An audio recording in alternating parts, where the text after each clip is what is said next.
Tried calling you when I, got to the red light over here. Yeah.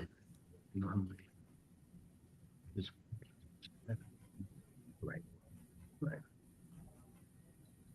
There's a 25-foot easement on there that they can't go around. Well, Dan's coming today, huh? Take that down.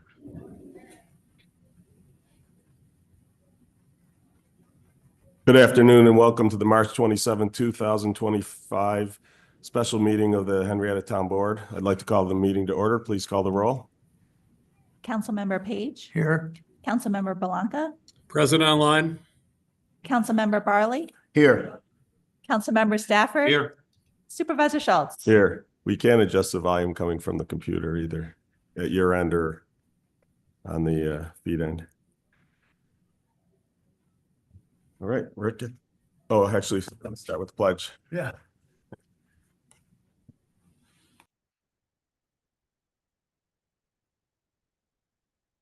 I pledge allegiance to the flag of the United States of America and to the republic for which it stands, one nation, under God, indivisible, with liberty and justice for all. Mr. Supervisor, I have resolution number 6-142, 2025, to award the Department of Public Works building roof repairs and or replacement bid to Elmer W. Davis, including the add alternate for roof area A. Second. So we basically in the bid, we could take either the fully adhered EPDM. I might have those. I'm dyslexic, so I got them in the right order. Membrane solution or the stone ballast solution. Our Department of Public Works made it very clear that the fully adhered was a preferred solution. We had said in the bid package this was going to be a best value. The way we do best value is if there's something that makes it better, we essentially adjust the price downwards. If there's something that makes it that has a negative score on something like that, we adjust the price upward. So the lowest bid was a all stone ballast solution, but it was only the lowest by a little bit. And when you adjusted for the roof sections B and C being a fully adhered membrane, that adjusted was below the stone solution. So we went with the fully adhered solution. And then because that comes in at 300,000 and we have a grant for 400,000, rather than just do the repairs to the large section, we decided to do the full replacement. We have some funds available to make up the additional above the 400, but essentially we save about $160,000 on that replacement because we use the full 400,000 from the grant, and then we don't have to spend the 60,000 now to just do the repairs and then do the replacement in 3 to 5 years. So it just makes a lot more sense to do it all at once. Even though again it's going to cost a little bit, but we do have money in the budget for that. So any questions? No, sir. Sounds good. All right. Any questions, comments from the public? Hearing and seeing none, please call the roll. Councilmember Page. Aye. Councilmember Belanca. Aye. Councilmember Barley. Aye. Councilmember Stafford. Aye. Supervisor Schultz. Aye. Mr. Supervisor and fellow board members, I have resolution 6-134, 2025. To approve the insurance proposals as negotiated by one group on behalf of the town. Was it 134 or 143? 143, excuse me. Hold that. Second. So for whatever reason, the insurance companies wait to the last possible minute. Our current policies expire at the end of this month. So whereas we might otherwise have done this during a normal meeting, we had to do it at this meeting because they didn't have the answers at the last meeting, and our policies will have lapsed before the next meeting. So drives me crazy how they always wait till the last minute, but that's the insurance business, I guess. Any questions, comments? Anything from the public? Hearing and seeing none, please call the roll. Councilmember Page, Aye. Councilmember Blanca, Aye. Councilmember Barley, Aye. Councilmember Stafford, Aye. Supervisor Schultz. Aye. Supervisor Schultz and fellow board members, I have resolution 6-144, 2025, to authorize the town supervisor to sign the MS4 Operator Annual Report and Interim Progress Certification Form for the second half of 2024. Second. So again, this is another one that the deadline is before the next town board meeting. So we're doing this now. Any questions, comments on that one? Hearing and seeing none, please call the roll. Councilmember Page, Aye. Councilmember Blanca, Aye. Councilmember Barley, Aye. Councilmember Stafford, Aye. Supervisor Schultz. And I do see that Dan Mistrella has a hand raised. Okay. Dan?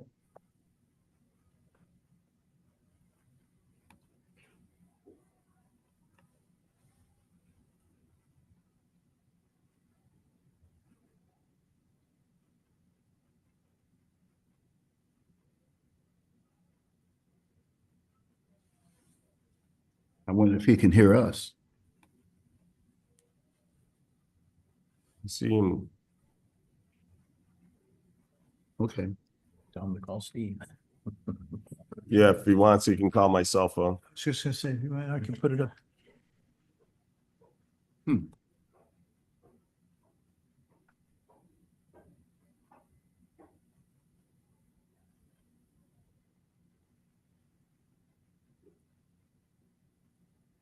He's walking over to get his cell phone.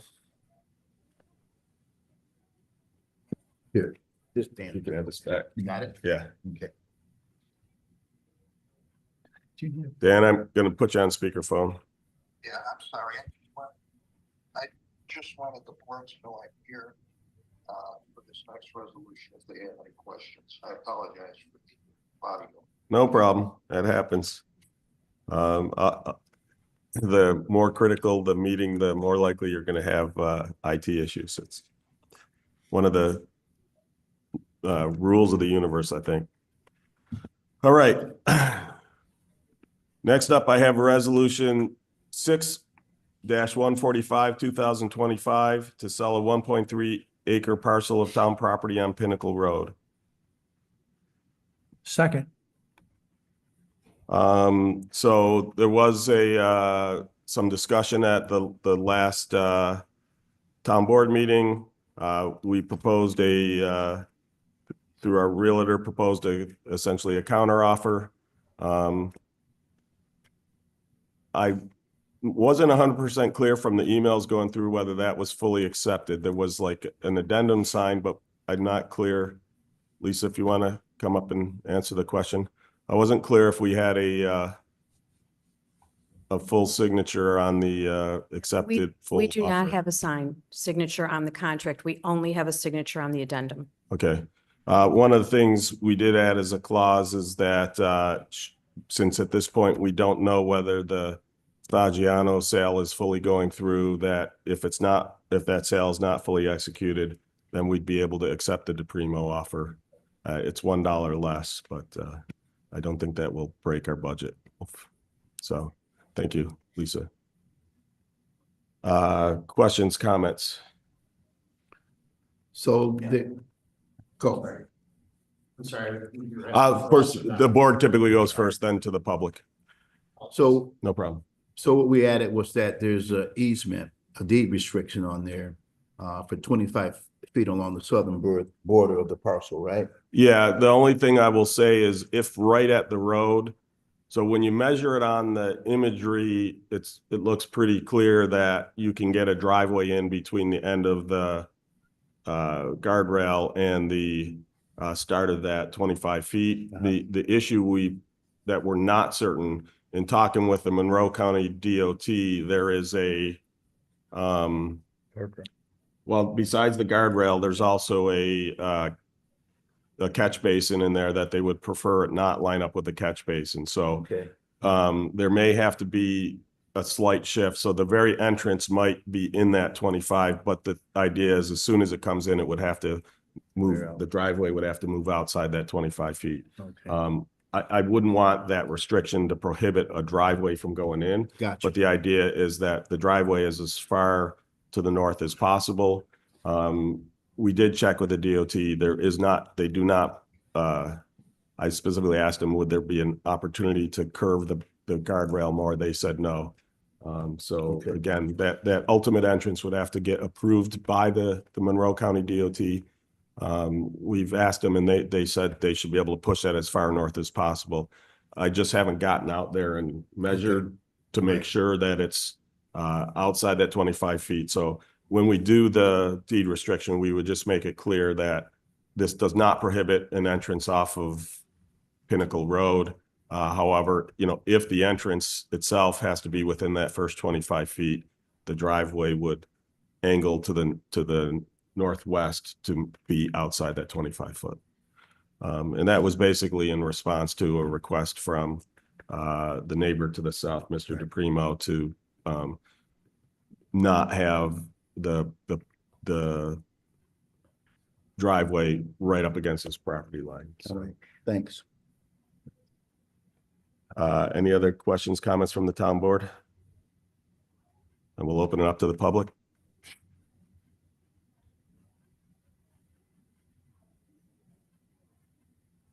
Please introduce yourself. Hi, good afternoon. My name is Frank DiPrimo. I live at 687 Pinnacle Road. I have handouts for you. Yep.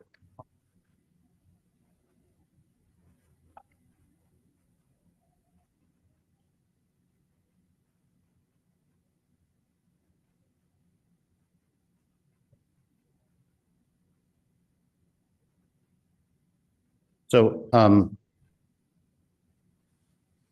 we live in a house that was built in 1800 before the town was incorporated. And when we moved from the Kodak Park neighborhood 32 years ago, from our first house, we always wanted that land to be the way it is. We always said if the town was going to sell the property, we'd be interested. It's been that way since I started dating my wife back in 1985. She lived in Gatehouse Trail. I passed that land daily. Nothing has ever been there. And that's pretty much the summation of what I'm going to talk about, is that it really needs to stay the way it is. This is a want project and not a need. So I'm hoping that you see that a little bit. We put in a large bid, even though we didn't know anything was happening until that sign went up. The town never notified us that anything was going on. My neighbor never talked to me about it prior, and we had no knowledge of this, and it popped up. So we decided to put $60,000 on the bid. That was coming out of my retirement fund. I retired 4 years ago. And that means something to us. I have neighbors that are here today that will probably get up and tell you that that land means a lot to us the way it is. It's part of our neighborhood. It always has been. And we hope that that means something to you as I get through this. I did talk to Mr. Raymond from the Monroe County Traffic, and he told me what he told you. No driveway in a drain. And he said it had to be 25 feet beyond the drain to be put in. Is that what he said, told you? I don't think that's accurate. Oh, I thought that's what you said originally. No, what I said was that we added that, you know, based off of your conversation here at the last board meeting, that we were going to put a deed restriction that basically said there can't be any development in the first 25 feet from the southern border. Great. So that would protect the area that you've been, I'll say, illegally maintaining of the town land. What he said is he doesn't want the driveway over the drain culvert. Right. We'll have discussions with them. You know, one of the, he's afraid of the driving over it, but you know, one of the things might be if it makes sense for it to work to be outside the 25 feet and south of the border, for instance, could it be centered on that drain? Because then he's afraid of vehicular traffic going over that catch basin constantly. Mhm. So if you were to center it around the driveway, essentially you would not, the vehicles would not be going over that Mhm. culvert. So That- the that- point is that would be worked out with Yeah. them. The 25 feet you heard was me with regards to that, the southern 25 feet being clear. Yeah, because I got the same answer you did. No moving the guardrail. Right. Right. I did meet with my neighbor. We did walk through the property and talk. He said that that's what he would do, put the driveway there, run it through the woods, 200-foot run, as I show you on the map there. It would be a 200-foot run through the woods. And it was mentioned here 20 to 20-foot wide. That's a double wide driveway. A 15-foot driveway, 10 to 12 feet is the industry standard according to Bedford Paving, who I talked to this morning. They said that's a single car driveway. And you can see that a wide driveway, even at 22 feet, adding room on the shoulder of each side for construction and grow back, would cause a 5,600 square foot loss in the woods. That's a huge gap. Let me interrupt you a second. You said it says here, I'm not clear where here is, where it says you said where it says a 20-foot. You said it says here that it's a 20-foot wide driveway. Where is here? I'm sorry, you mentioned at the meeting that a normal driveway is 20 feet last week. What Yeah. I had said was a standard driveway is 20 feet because people typically like to have two cars. Mhm. That's a standard driveway in the town of Henrietta. Most of them are 25 feet. They flare out to 24. I didn't say that this one had to be 20 feet. Very good. That basically will be essentially part of Okay. as he comes in for approval. Thank you. Yeah. Typically you have whatever the width of the driveway, there's typically a 2-foot flare out to Right. for turning, so you're not cutting the corner on the grass. I also provided you with a map of a couple of pictures from, not only from my porch, but out my window. One is how he wants to do it with the curve to go inward like we talked about. And the other one is the one I never wanted, and I hope he doesn't want, but I want him to say that today officially, that it would go right through the side yard there, which is town property, but still right out my window. So I'm kind of hoping that's not the case. That's what I'm looking for. There is, and if he's going to put that building in his property, I've told him all along, I don't have a problem with that. Bottom line is though, I do have a problem with the way this went. He had an edge right from the beginning, and this was told to me as a blind sealed bid, which involves submitting offers or bids without knowing amounts or bids of other participants to encourage competitive bidding while maintaining fairness and transparency. That's the way I look at a blind sealed bid. I bid that way. I had no knowledge of anything. I had no discussions with you as the seller, either before or after the bid. And I'm told that he had come in to see you to talk about altering his, or to making his bid fit the process after the case. He had a lawyer for that. So just to be clear, that is incorrect. What happened is he had no cap on his bid. And so he had no cap on his escalation clause. It would have gone to infinity, essentially. And so in talking with our real estate, both our real estate agent and our real estate attorneys, we believe that the fair way to do it was to have him put a cap on his escalation clause as well. And so that's what we informed him. We did not, he knew nothing about the, all he knew is there was another escalation clause. He already had an escalation clause, again, that would have gone above and beyond yours. The issue is, I don't know that he would have gone over the 60,000 if he had put a cap on it. And so what we just said to him, which would have meant then if he didn't go over 60,000, it would have been yours. So we thought in consultation with the real estate agent and our real estate attorneys, we thought that the safest or the fairest way to do this was to have him put a cap on it. He did not know what your cap was. The only thing he knew was what I had said is, even if the other thing falls through, your base offer, the 34.9, so again, he was already above that with his escalation clause, that was what we were going to consider a fair market value for that property. And the reason that's important is because we're not supposed to sell land for below fair market value. So if you had decided to drop out the next day, we weren't going to sell it to him for less than that 34.9. Or anybody, we wouldn't sell for less than that 34.9 because we consider that a fair market value. He did not know your bid cap. He didn't know whether he was going to get the property when he submitted his cap. The other thing I'd like to talk about is contingencies. You said in the meeting the other night that you told them to drop contingencies because the realtor told you that that was part of the bidding process. I was never informed of that. So that's not exactly so typically what happens in a real estate agent, and again, this happened the last time I bought a property, it happened when my cousins just bought a property. If another bid comes in with no contingencies, what happens is the seller often says, okay, your bid is higher, but it has a contingency. I will only accept it if you remove that contingency.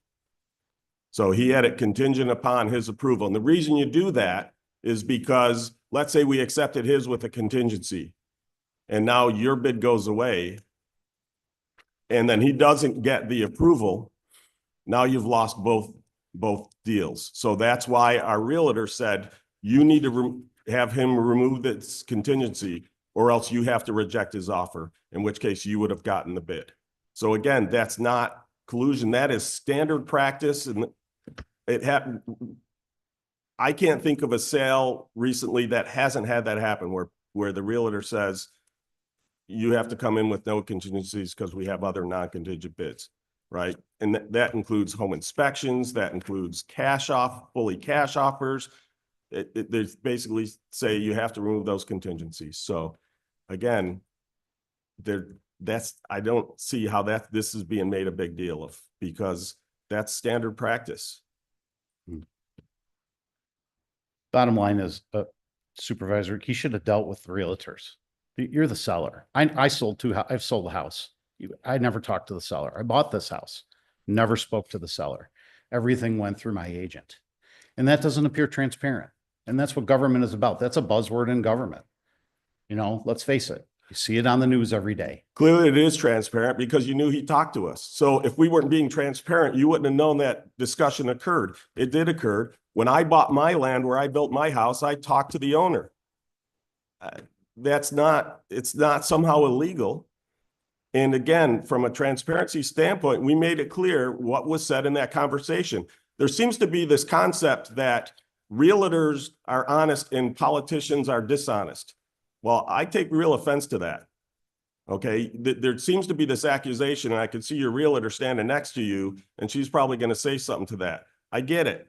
Okay, that's often how it's done. But, we've been fully transparent. When he first approached us, do I wish we'd have put it up on the market at that point in time? I do. I wish we'd have started that way. We didn't. It was brought to our attention that we should have, and so we paused where we were, and we did put it up on the market. We did a listing. We put a sign up. When my neighbor put his house up for sale, we didn't get a notice. We saw the sign, and unfortunately, I didn't see the sign on the way to work. I saw the sign on the way home to work, and in that day, the property already had sold. So this idea, like I said, we followed the procedure in terms of we listed it for 30 days, and we specifically put that time so that people would have time to respond. You did put an offer on it. You said, if the suburb came up, you'd put an offer on it. You did. The other offer came in higher. I'm sorry. No, let me finish. Okay, so I just like to say on the record that he did offer me certain things verbally, and I declined because just as in business, I don't take verbal offers.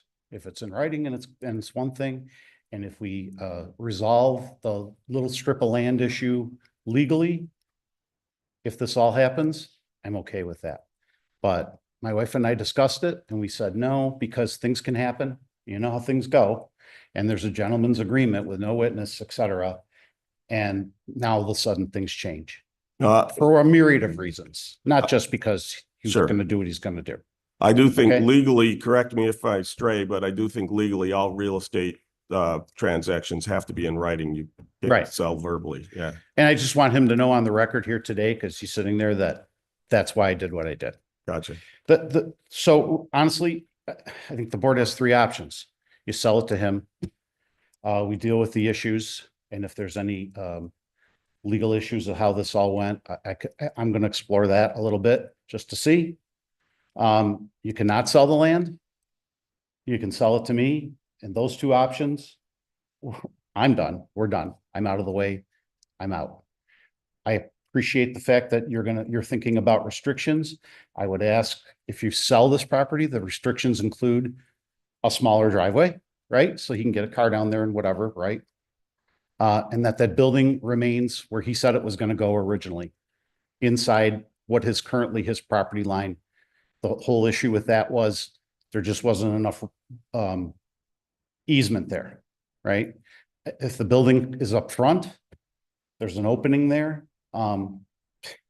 That's an issue, right? So I guess if he sticks to that plan, if you decide that this is going through, I'm all right with that. He did mention that he was interested in buying a property behind 20 Cobblestone, which is 649's land, to put the building there. It's on the other side of the back of his property.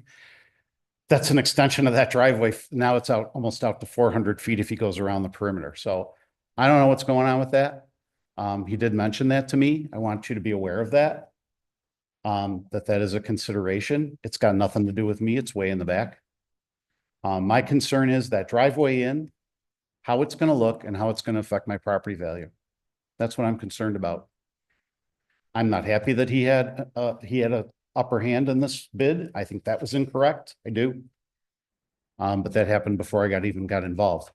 I kind of thought I was going to lose to begin with, because he has 75%, 80% chance of winning this, as far as I'm concerned, because he had right to first refusal. I don't think that was quite fair.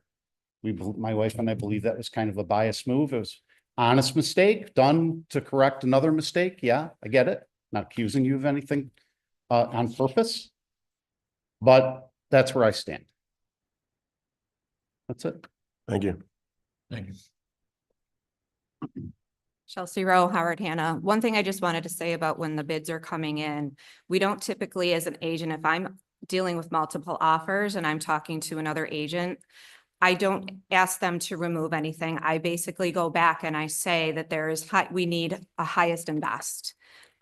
So it's really, we don't really disclose a lot. Yes, or I could say there is a contingent offer, but I do not disclose what I should have the other agent do for their client, because that is on that other agent's attorney, and that's on that other agent's if they don't have a real estate agent. So that's the only thing I wanted to clarify. So in this age of multiple offers, what we need to do is we are as hands off as we can, because I don't represent the other side. So it's basically, I have this many offers. It's, I can't tell what the other ones are, and we're asking for highest and best. If there's something that's similar with other ones, again, we go back and we ask for highest and best. That's all I need to say. Sure. Thank And you. I will just note that, again, our seller agent was the one who recommended that we remove that contingency. Again, that happened the last time I bought a house. That happened to my cousins who just bought a house. That happened to my good friend who just bought a house. They were told, you need to remove all contingencies. I'll say something as Lisa comes up, Mr. DePrimo. The reason why we tabled this was to make sure the neighbors could get along with the distance between the property lines. I hope you're happy with that.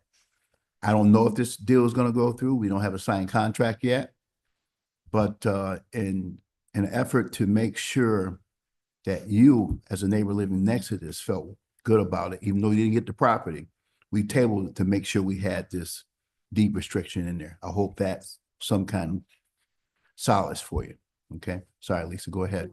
Fine. Lisa Bolsner, Howard Hanna.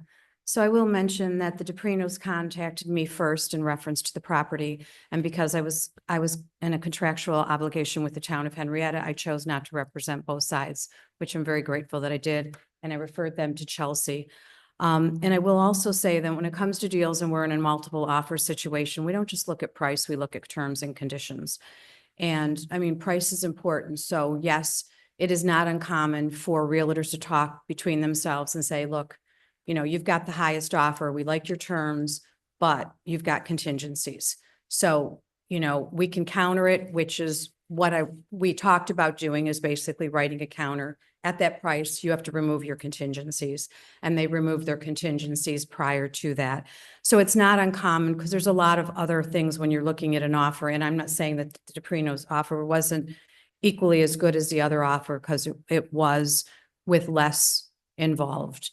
But that was what I chose to do at the beginning, is not to have both offers, just because I wanted it fair and square, and I didn't want anybody pointing any fingers and thinking there was collusion or whatever here. And yes, I did advise Steve. I said, you know, if we're considering this offer, they have to come in with no contingencies. And again, as Steve said, it's happened to him prior. It's happened to me multiple times. I've been doing this for 34 years, and it is not uncommon. That's all I have to say. Thank you. Nice. I will just also note for the record, you can come up while I'm just saying this. I will also note for the record that there is a storm drainage easement on either that basically straddles the creek. And again, the county was insistent on that. That culvert comes in. That culvert goes far beyond Pinnacle Road, by the way. If you've ever been there, you'll notice there's no outlet on the other side of Pinnacle Road. It actually goes between houses.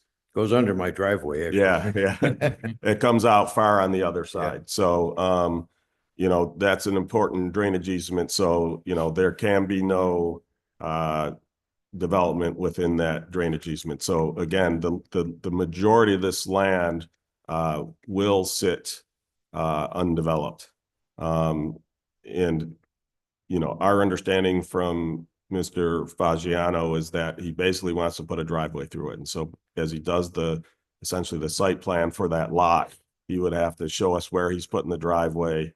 Ultimately, I assume, Chris, I'm just asking my director of engineering and planning, that would be a, what do you call it? It wouldn't go in front of the planning board. It would just be at your, Zoning? no. Administrative action, correct? Yeah, so it would be an administrative action. So when he submits his plan for that, they would look at it and, you know, as to where that driveway is going, make sure it's not going into either the deed restriction on the southern portion or the drainage easement on the northern portion. And they could basically say that, you know, to try to keep the, you know, let's say keep it to a 10 or 12 foot wide driveway. Whether it flares out once it gets to his barn, that's another story. But you know, the entrance through there could be narrower, especially if you know, there's no fight if Mr. Fagiano agrees to that. So go ahead. Okay, how you doing today? I'm Todd Schaefer. I live across the street from the property. When we bought our house, we thought that would be forever wild. We knew it was town property, and there's a creek over there, and it should remain that way. You know, there's a lot of people that walk. We see them nightly in the summer. They stop. We've had people stop, take pictures down there. Kids stop on their bikes. They like to go play in the creek or whatever, you know, kids. You know, and that's something that should remain. That shouldn't be taken away. You know, it's a nice area for animals. The deer are in there. It really shouldn't be developed.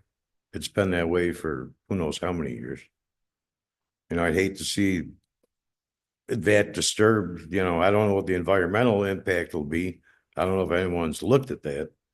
That's another avenue to look down. Well, I mean, technically, when your house was built, animals were displaced. When Mr. DePrimo's house was built, I animals were realize displaced. I understand. So my But point in is, today's day and age, this is a whole developed area. What's left of wild areas are very few and far between. We shouldn't get rid of what we have. sure. Now, I know both parties involved. you know, I'm not gonna, I can't go one way or the other with that, other than I understand both sides of the argument. I'm a third side that says that should remain wild back there. That's the Well, way it's been for sure. years. And again, the majority of the parcel will remain wild because between the easements and the deed restriction, the majority will remain wild. The issue you've got, so one of the things we did look, we could not find any record that was declared conservation land or that it was declared parkland, in which case this wouldn't be possible. The only thing that was talked about is that they kept that parcel because of the outlet of the culvert. And so that's why we then went to our drainage department and said, how much of this land do you need? And so they gave us, I don't remember what the width of that easement is, but it's a certain distance to either side. And then there's also an access easement on the north side of the creek so that they can actually get in there and do the work. And to be honest, if he puts in that driveway, it will actually help our crews, because if there's a problem in the drainage on the backside today, we have no way to get to it because of the woods. It's really difficult to get there. So if he actually had a driveway there, we would reach out to him and ask permission to go down his driveway so we could get at, an obstruction or a problem in the back of the creek. Because then from on that backside, again, it now starts to wind through houses and neighborhoods again. Unfortunately, when they designed these neighborhoods, they didn't always take that into account. And in the olden days where you might have been able to drive down the creek with equipment, today you cannot do that. You cannot disturb that creek bed like that by driving vehicles down it. So there's a lot of places where we have issues getting access to take care of, drainage issues, damming, tree fall, things like that. And so this would actually help us in that regards. But I understand that the desire for conservation, and again, that's why we're looking to do this with the minimal amount of impact. One of the things we've also tried to do is help neighbors, and to go back to where some of this started. We had on Martin Road Park.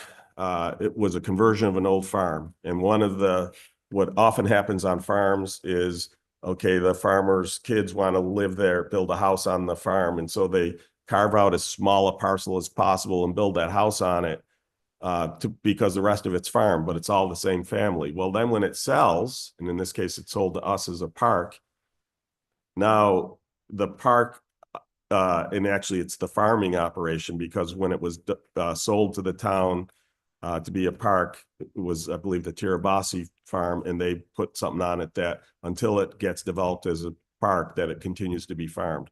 Well, now you had farming operations within 5 feet of these people's windows. By the way, they had small kids.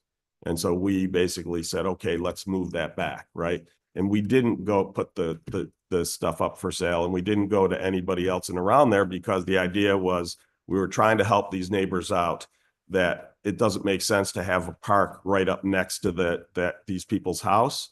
That's Right. not fair to them, and so we've done a number of transactions like that. And unfortunately, I kind of lumped this one in on that one, not considering that there'd be someone else because I knew, again, he was just looking to build a driveway. He wasn't looking to put a house in there. The instant we put it up for sale, one of the possibilities was somebody, in fact, we did have an offer, and thankfully for the two neighbors, it wasn't the highest offer. We did have an offer from someone who wanted to build a house there. The instant we put it up on the market as per normal, that was a possibility. And Well- again, we understand the conservation. We were trying not to have that happen, but we were trying to help a neighbor out so that he could get a driveway back to his barn. And then the other side of it is, one of the things that I feel is a bit restrictive, and we've talked about changing this, is the maximum shed auxiliary building is 1% of your total acreage, which is pretty small. So that's why originally we were talking about just selling them south of the creek. But he wanted to purchase the whole parcel because that additional acreage allows him to get a larger barn. And again, he's always been talking about putting it right whether it's fully on his property or straddling that property line, it was always going to be on his, on his parcel, on the back corner there. Well, I was just looking at the map he has, and it may end up being half and half, and it's, I believe, a 20 or 30 by 50 structure. Right. So you might as well have a house. I mean, that's a big pole barn. Pole barn. You know, it's a metal building. You know, a house is actually better looking than a pole barn. Well, I Most will, houses. I'll So, take objection to that as someone who spent money building a nice pole barn. well, actually, too, no, 'cause I pole built one on barns my are father-in-law's okay, as but well. you know, in residential neighborhood, houses look better. But anyway, I don't even think it should be. I don't think you'll actually even see his pole barn as to where he's talking about putting it. Well, I hope not. No, I hope not, but I don't. according to this, you have 300 feet of woods in between, according to the map If it that remains your neighbor did it. there.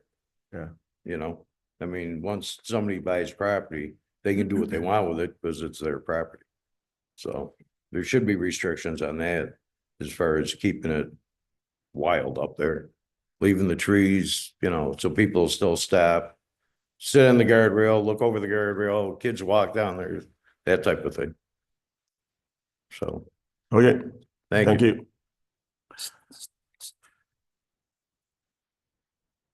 Okay. You want to go before or after the virtual person? It doesn't matter. It's totally up to you. Go after. Okay. So let's bring the virtual person on. Okay. They're a I real have- person. They're coming in I have, virtually. Fred Shem, online. Fred, are you there? Yes, I am. Can you hear me? We Yeah. can. Very good. Well, thanks for letting me address the board. As I was told, my name is Fred Shemp. I am the owner of 649 Pinnacle Road. My property borders the parcel for sale to the north. As everybody knows, Allen's Creek runs through the property and then through the very middle of my land. So the creek is very important to me. I have one comment and then a quick question, if I might. So as you know, the area, this whole area has drainage easements, access easements. There's storm sewer easements on where the barn is going to be built. And all of this is designed to protect and preserve the Allen's Creek watershed and supported wildlife. My concern is the same as the previous speaker, that any development on this lot would negatively affect the ecosystem of the area. This property is home to numerous bald eagles, white-tailed deer, fox, all sorts of other wildlife. And even more importantly, it provides a travel corridor to other areas in the town. The removal of any trees, the regrading of the land, the construction of a garage would negatively impact its watershed and potentially reroute the creek and cause flooding on my property and others downstream. So I'm very concerned that any development in this property would significantly impact that watershed. So I am obviously for no development of that property at all. I previously watched, I wasn't able to make the previous board meeting, and I watched it on YouTube, and I have just one quick question. It's my understanding that all the purchase offers on this property were due on March 11th at 1 o'clock. I personally was unable to submit an offer by this deadline. My fault, my issue, no complaints there. After this deadline, one buyer was given 72-hour extension to modify a then losing offer and ultimately win the purchase. So my question, That is incorrect. His offer as it stood had an infinite escalation clause. and a contingency, as I understand from looking at the previous board meeting. It had a contingency. Any buyer or any seller for $1 would not take a contingent offer. I think that's pretty clear. Okay. That's up to the buyer. We are the buyer. We decided to say, put a cap on your infinite and remove your contingency. I understand that. And So he didn't get extra time. He couldn't, his current offer was the winning offer. so the town would have taken a contingent offer for $1. We could have. That doesn't seem to be good stewards of my land, because I am a town taxpayer. This is my land, and as well as everybody else in the town. That doesn't seem fiscally responsible to me. Okay. So let me ask my question. So this 72-hour extension that you mentioned in the last board meeting, were the other buyers or potential buyers offered the same 72-hour extension to modify their bids? And was this made public? Again, he wasn't allowed to modify his bid in terms of increase it. He was asked to put a cap on it And remove a contingency? and remove a contingency. Correct. Well, that seems a significant modification in all of Okay. the That's your purchase. opinion, and I appreciate it. Do you have any other comment? Yeah, well, I'm just going to say that's, that sounds a bit like favoritism. And in Okay. my opinion, the town should have either awarded the property to the buyer who had the strongest offer at the deadline, or publicly extended the deadline to all other potential buyers, not just the one friend we have. So that's all I have to say. Thank you. I will just note that if there was a different contingency that the DePrimos had that this one didn't, we would have asked them to remove that contingency as well. They didn't have that contingency, so we didn't ask them to remove that contingency. Again, the whole idea of this is the reason you asked to remove that contingency is because should that contingency fall through, it's not then fair to the DePrimos to have not had that chance for the offer. So if he was unwilling to remove the contingencies, then the winning offer would have been the DePrimo. It's just, again, we wanted to resolve this now rather than have it continue to drag on. So anyway, your objection is noted. Go ahead, Mr. Fagiano. I don't know why I can't get this map to show me. Good afternoon, Rob Fagiano. I live at 14 Cobblestone Drive. I've been there 30 years. Those woods mean a lot to me and my family also. I don't want to, the creek is not going to change. Pretty much most of the layout will not change. I've, did talk to Steve about, I'm not exactly sure where that barn is going to go, where that pole barn is going to go. This is going to be a modern pole barn. Everything I do to my property is high end. It'll be a beautiful building, whatever I do put there. So I don't want to make a promise saying it's going to be, at this corner, that, I can't do that. An engineer may come in and say, you got to put it here. I have no problem with the 25 feet that you guys put forward as far as away from that property line for the building, for the driveway. I have no problem with that. I've been bending over backwards from the beginning, as far as I'm concerned. The only question I did have is, does that include, I can't put a fence up on my property line in the future with that, the current thing does say no structure, so that would include a fence. You'd have to put the fence 25 feet up. well, yeah, I do have a problem with something like that. Just, I want that to be noted. I really didn't have a chance to talk to my attorney. He's out of town. That was brought to me at like 4:15 on Monday to look over that contract, that last contract that came through.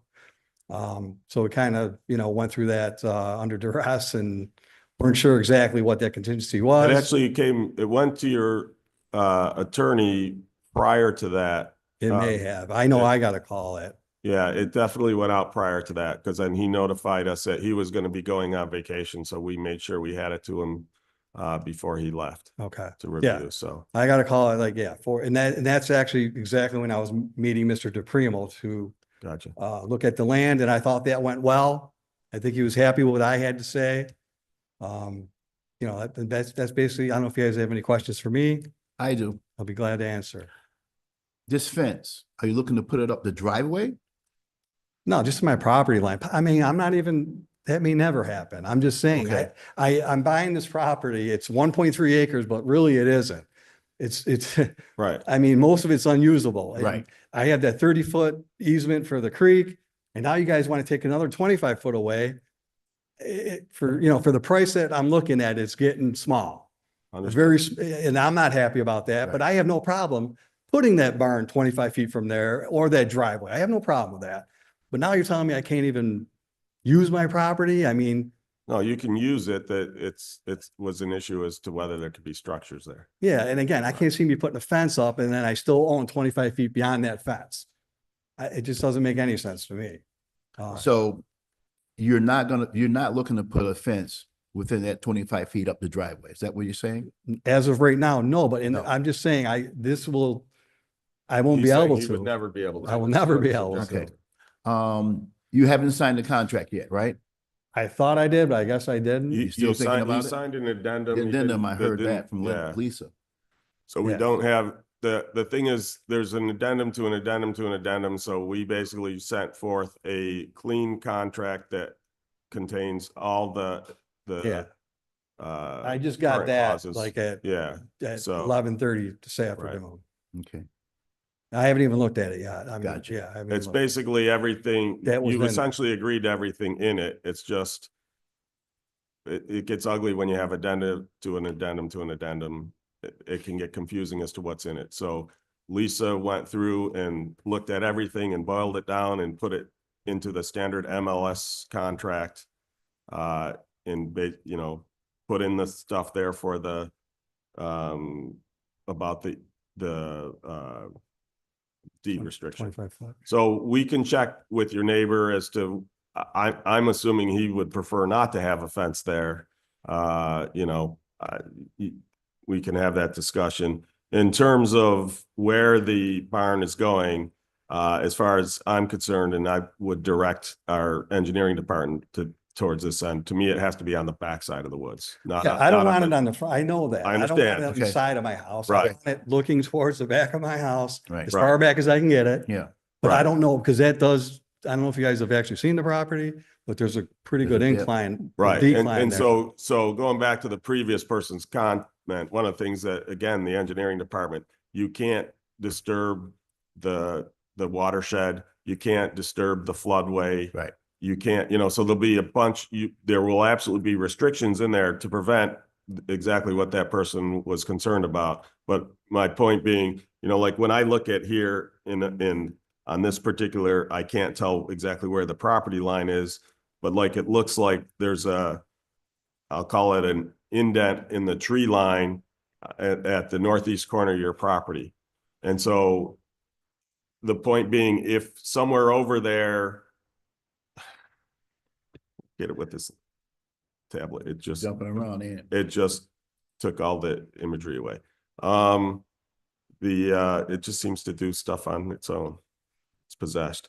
One of the things that, like I said, if the property line clips that and the back corner of the thing is in there, to me, that meets what we've always discussed, that meets this thing. What we don't want to see is, again, it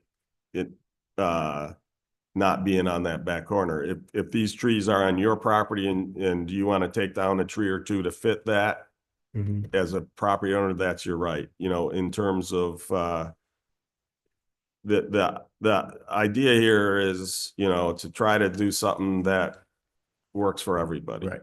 Unfortunately, a bidding war started. And I understand where you're coming from, where both sides are coming from. The thing I will say is, a lot of, you could sell it, as Mr. DePrimo said, sell it to me, let it sit empty. Letting it sit empty is effectively the same as selling it to him as far as his solution goes. Right. Mhm. Unfortunately, this isn't there isn't a, what I'll call, neutral solution Right.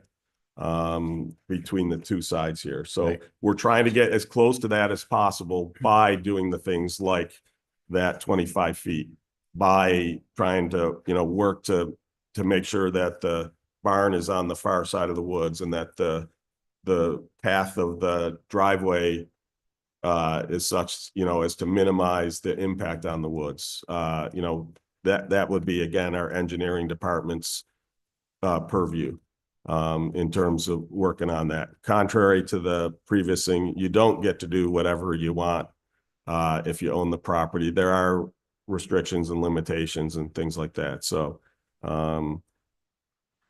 it sounds like we're close to a solution. The only sticking point that I see and I realize that there's folks still upset about the way this happened. But I mean, in terms of the final resolution, that to minimize the impact on the DePrimo house and to minimize the impact on the woods, it sounds like we're close. The big question, it has to do with that fence. Well, Rob, I'm glad you came in. I was wondering if I'm gonna get to see you today.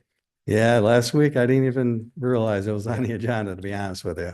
One thing I do want to ask is that our attorney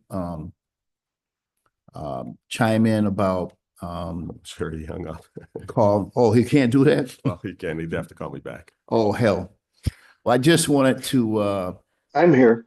good, Dan. Have you talk about reaching out to the other attorney for the whole easement and whatnot for this contract? I'm sorry, say that again. I was looking at a message. Oh. I didn't hear your question. You didn't hear it? I wanted Dan to comment on how he had to contact the other attorney to get this all done.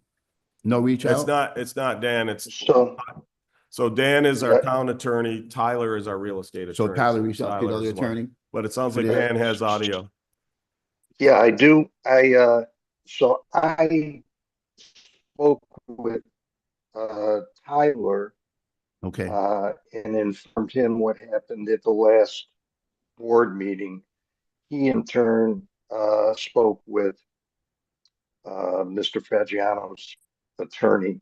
I offered to conference if it was necessary, and apparently it wasn't. And I just wanted them to know the genesis of this 25-foot restriction. And so Tyler Ellis, who's doing the transaction, actually spoke with Mr. Fagiano's attorney about that. And I did just receive a text saying that according to the attorney that they will sign the contract. Is what it sounds like. So that's that's what was good. said. Because if he doesn't sign the contract, somebody else is gonna buy it. Well, like I said, but it's not someone else. Right Right. now, if that offer falls through, then the DePrimo offer is the winning offer at Right. 60,000. That's the other person. I was referring to. So, basically Dan's responsibility has more to things with, that we're following the rules with regards to things like, again, that we're getting fair market value. Well, we're getting above fair market value. Right. So we're all set there. That this is going up as a permissive referendum, that's in there, so that we're following all the Right. rules with regards to town law. And I want to thank Dan for reaching out to the attorneys for that. Thanks, Dan. My pleasure. I believe my attorney is still waiting for something from Tyler. I believe maybe the original. He might have offers. gotten that because, like I said, I just got a message saying, oh, that's the wrong thing. Sure. There's a mic right there too, Lisa. You turn it on. Well, do the table, that one. If you don't see it, there's a push button if it's the green LED isn't lit. So I just got an email from Tyler telling me to authenticate the contract to the Fagianos and they have agreed to sign it. If that's incorrect, then we need to know that. Yeah. Yeah, I do have a problem with at least putting a fence on my property. I have no problem with the 25 feet for the building, for the driveway. No problem at all. I wasn't planning on putting it anywhere near that lot line. And I explained that to Mr. DePrimo, I explained it to Mr. Schultz, and that still stands. But yeah, me not be able to it just doesn't seem right to have a fence up and I still own 25 feet beyond that fence, but I gotta cut that. I mean, I gotta cut that lawn. I gotta go around with my lawnmower. and- Well, again, if that area is what people have been referring to, we'll call it a nature preserve, then no, you do not actually need to mow it. Who's gonna mow it? We're just gonna let it go? You don't, it doesn't actually technically have to be mowed. Okay. It doesn't. Please don't talk out. You can come up to the mic. I understand. I mean, it's just. Thanks, Lisa. Again, that right now, if you could move to the table so I can have, if she can come and talk it. I get it. Right now, you have been illegally mowing town property. You can come up and talk. My name is Tracy DePrimo, and I promised my husband I wouldn't talk. But here's the deal. The town has never in 32 years made any effort to mow that property. We have maintained it because it's right next to ours. We have cut a tree down that had a disease that was horrible. We paid for that. We knew it was on town land. We didn't ask anybody to come and look at it. We had it looked at. We had it taken down. Right, that's actually illegal. Well, And I'm let me sorry. finish. Had you gotten hurt, the town would have been sued. We didn't take it down. We had someone Oh, come and do it. Fine, who if had somebody else insurance. gotten hurt, my point is, I get it. At some point- Let me rephrase, let me finish. You've been maintaining it not because the town needed you to do it. You've been maintaining it because you wanted to expand your yard into the north. No, sir. Then why have you been mowing it? We've been mowing it because when we bought that property, the millers before us were also mowing it. Okay, and why were they mowing it? I have no idea, but we were Because- told that we mow it. The town doesn't come and do it. If Right. the town had an objection to us taking care of your land for 32 years, you should have let us know and we would have stopped. One of the things that happens, this happens all the time around our parks, is people encroach on our parklands, people encroach on our town land. When we catch it, we do bring it to their attention. It's been 32 years. I can't speak for my predecessors. I've only been in office 8 years and I've never gone over and looked at that property. I couldn't have told you driving by where your property began and the next one ended. You obviously knew that answer.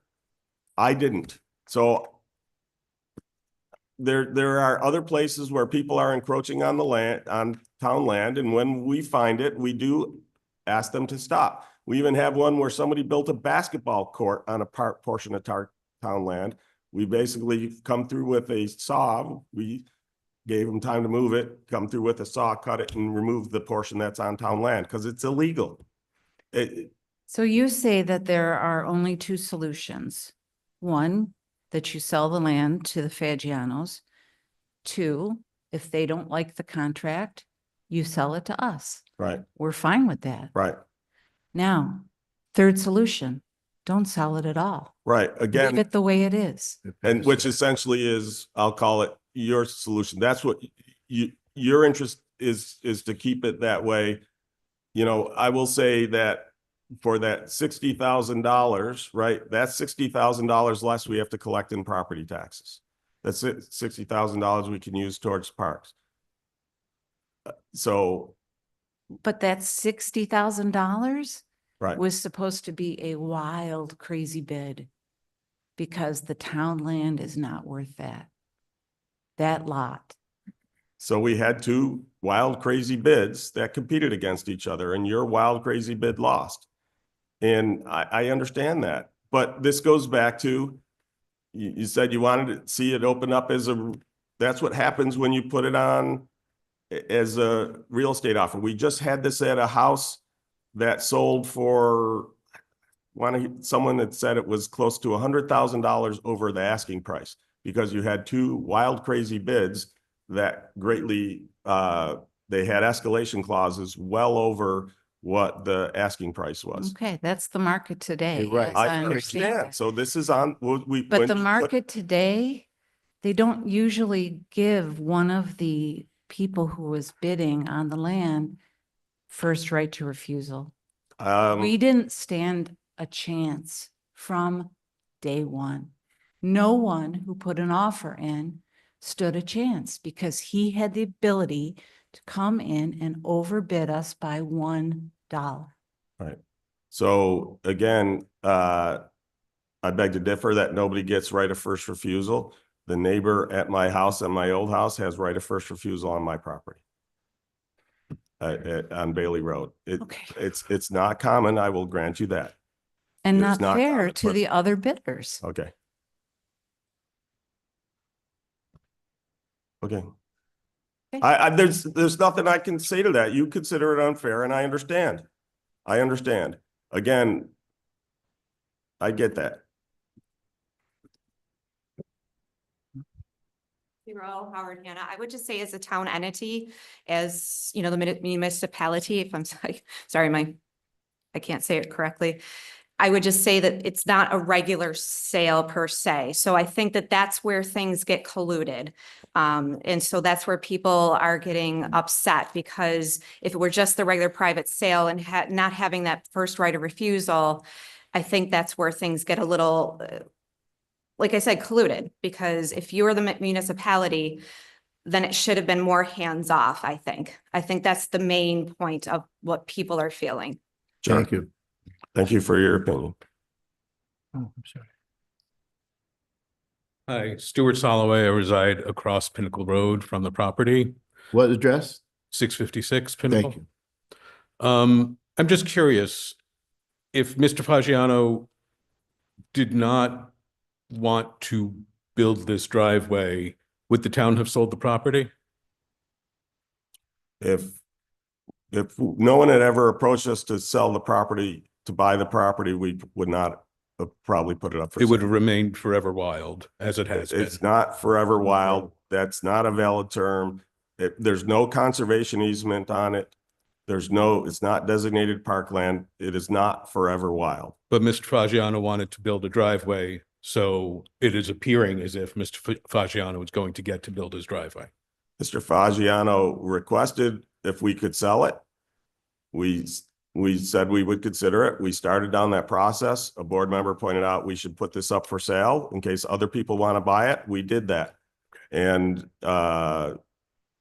again, the deals came in because we had already started And way down, because we were way down the process, and essentially we were aborting all the work he had done. That's why we said, you know what? We're going to give him essentially the right of first refusal. He had the ability, he essentially had an escalator clause, and that's the way he wrote his offer, is he had an escalator clause in $1 increments. Now, he did not put a cap on it, which is unusual. Most people put a cap on their escalator clauses. But he was also given 72 hours to remove contingencies. So originally, the right of first refusal, he had to notify us. The 72 hours wasn't from that. The 72 hours was that he had to basically say whether he was going to exceed the offer within 72 hours. That's the way right of first refusals typically works. There's some amount of time that I have to essentially respond and say, I am going to beat that offer or not. And That's where the 72 hours were the come from. DePrimos also given 72 hours to reconsider their offer? No. No. Okay. Thank you. I agree with Mr. Schaefer and the DePrimos, just to vote, Certainly. to give you my vote of support. Thank you. Well, as we all know, this property is in the midst of being sold to someone. If they both bail out, it'll be there. Otherwise, it'll be sold. That's just the way it is now. That's where this process is. Mr. Fagiano, I just got, Go ahead. I got a quick question. That pole You can barn, answer at that mic right there. if you that want. barn you want to build, quite big, I think, but and obviously that would be a different process than this today. But, do you run a business or something that you need? No, not at all. Okay. I own classic cars, muscle cars. Okay. That I currently pay to store other places throughout the winter. Okay. Just I want- was just, Yeah, no. just want- curious. Yeah. Just curious Just what. want them on my property, keep Okay. them Gotcha. safe. That's understandable. Right. Thank you. Yeah. Thank you. Thanks. Of the three options that are available that has been explained to us, would it be a planning board issue or I don't know if you could do this as a condition of the purchase, but I think if the purchase goes through, I'd like to see wordage that the entrance would have to be, as it's diagrammed here, turn away from Mr. DePrimo's property as much as it can. And then there'd be some either planting or growth or fencing required to screen from his windows, the ability to see vehicles coming off the road. So if that can be a planning board issue, I'd like to make that part of it, of us. But I think if that option goes through and Mr. Fagiano is the person who purchased it, I'd like to see the visual aspect of cars turning and coming through the woods on his property only, screened as much as possible. Right, and we can look at that. I will just note that in the neighborhood, everybody has a driveway next to them pretty much, right? And we don't require screening between all the driveways. In addition, this driveway, I would imagine, is gonna get far less use than either the Primo driveway or the Fagiano driveway. Agree. You know, my father-in-law has a barn access road. If he drives down it once a month with a vehicle, that's a lot. Okay. So I understand what you're saying. I will note the issue you've gotten saying push it and turn it away and push it as far as north is you run into the issue of the conservation easement, as well as someone else noted, it's got to be built in such a way so as to not disturb the floodway or, any of the drainage. And again, that's the job of the Department of Engineering and Planning. The idea was that 25 feet, it had to move outside that 25 feet. Hopefully it can start outside that 25 feet and never enter. As far as whether it can be screening, one of the things we could look at, you're not allowed structures, but one of the things you can use as a fence, and maybe this will resolve your issue, is in there you could plant a hedgerow, whether it's bushes. My point is whether then require him to do it, but that's how he could handle the fence, because that's not considered a structure. So you could put, Abrevieties. yeah, right. So like there's, people use the green giant arborvitae, which are actually relatively deer resistant for arborvitae. A lot of the arborvitae, be careful which arborvitae you pick, because some of them are, candy to the deer. But yes, that you could fence it using a hedgerow instead of a structure. So I hadn't thought of that. So That's not thank an you for your improvement. That's not suggestion. considered an improvement to the land, or That's not again, what we talked about, that was no structures, no pavement. A hedgerow is not considered either of those, but it is considered a fence. yeah, because it said improvement, or that's what. Improvement in this term means structures. But we will get the precise, again, Definition. we would have the real estate attorney draw that up.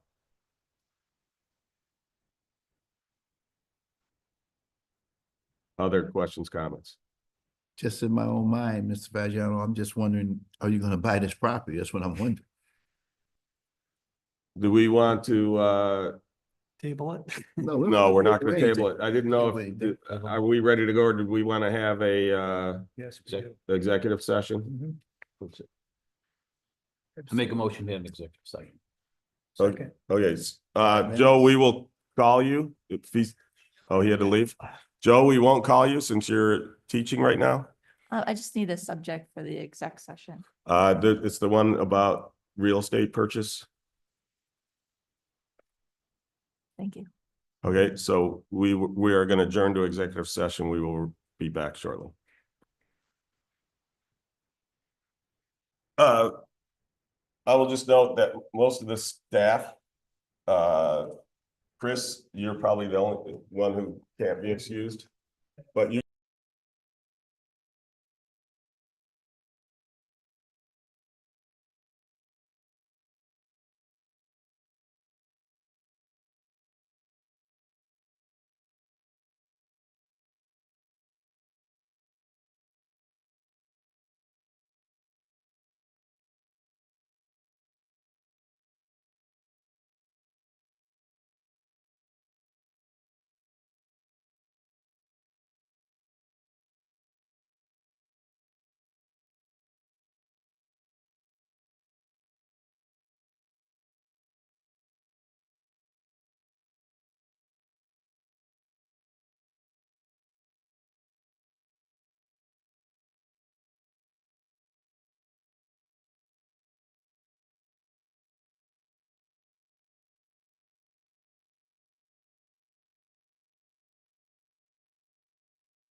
I had a 1 o'clock that I wasn't supposed to miss, but.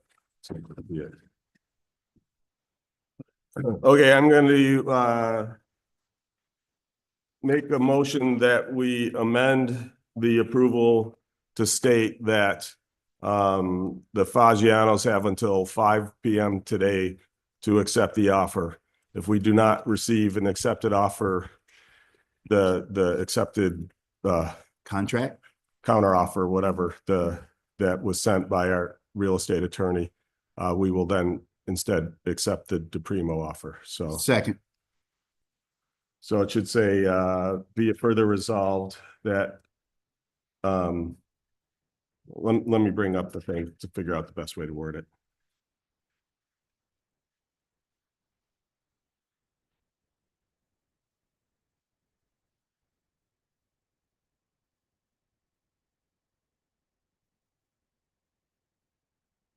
So that last clause where it currently says be it further resolved that should the sale to the Fagianos not be fully executed, I want to add there that should be it further resolved that the Fagianos fail to sign the current offer by 5 p.m. today, or that the sale of the Fagianos not be fully executed. The supervisor is authorized to accept the DePrimo offer for $60,000 and sign the necessary documents to complete the sale. Second. Any discussion on the amendment? You can come up.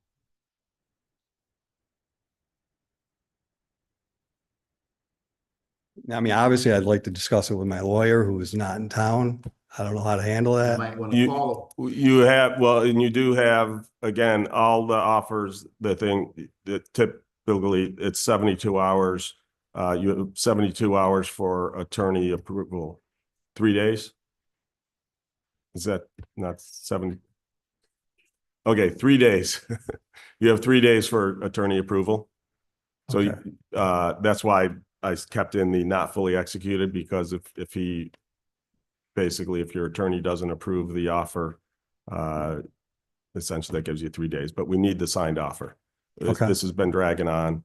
Yeah, I We agree. got to get it resolved. So, So I'll sign it, I'll accept it, and and it's contingent. Again, you have 3 days for, 3 business days, right? I don't know. Yes, is that 3 business days or calendar days?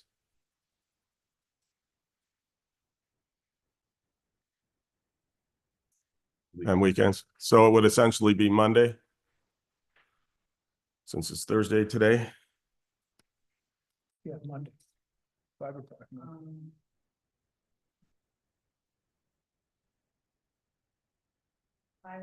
We're looking at, it's in the MLS contract, So Rob, if you sign this now, 3 business days. Yep.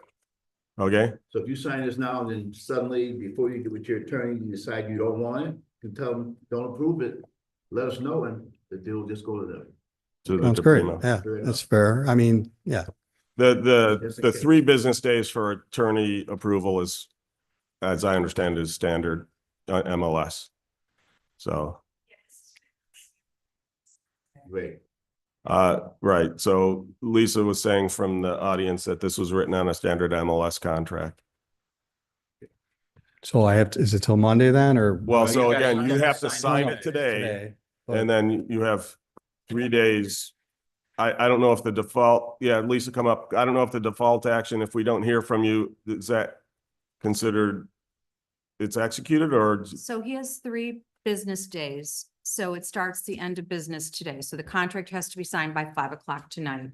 And then he'll have Friday, Monday, Tuesday. So Tuesday at 5 o'clock, we need his attorney's approval. Okay, Fair enough? without that Fair. approval, the deal falls through, and we then, this authorizes me to accept the DePrimo offer and to sign the necessary documents to get it through.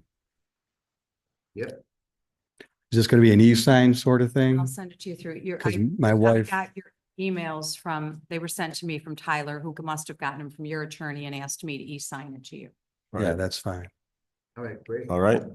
Thank you. Thank you. Thanks. Any other questions, comments? And hearing and seeing none, we're going to call the roll on the motion to amend. Councilmember Page. Aye. Councilmember Blanca. Abstain. Councilmember Barley. Aye. Councilmember Stafford. Aye. Supervisor Schultz. Aye. So now we are voting on the resolution as amended. Any further comments, questions? Hearing and seeing none, please call the roll. Councilmember Page. Aye. Councilmember Blanca. Abstain. Councilmember Barley. Aye. Councilmember Stafford. Aye. Supervisor Schultz. Aye. I realize it's not the answer everybody wanted to hear. Like I said, I apologize. I wish when this first came to me, I had gone and just put the thing up for sale. We didn't. And so now we're trying to make the best of what we can with that. We're trying to protect the interests of all involved as much as we possibly can. So again, I realize it's not what everybody wanted to hear, and I apologize for that. So with that said, I make a motion that we adjourn. Second. Hearing no objection, meeting adjourned.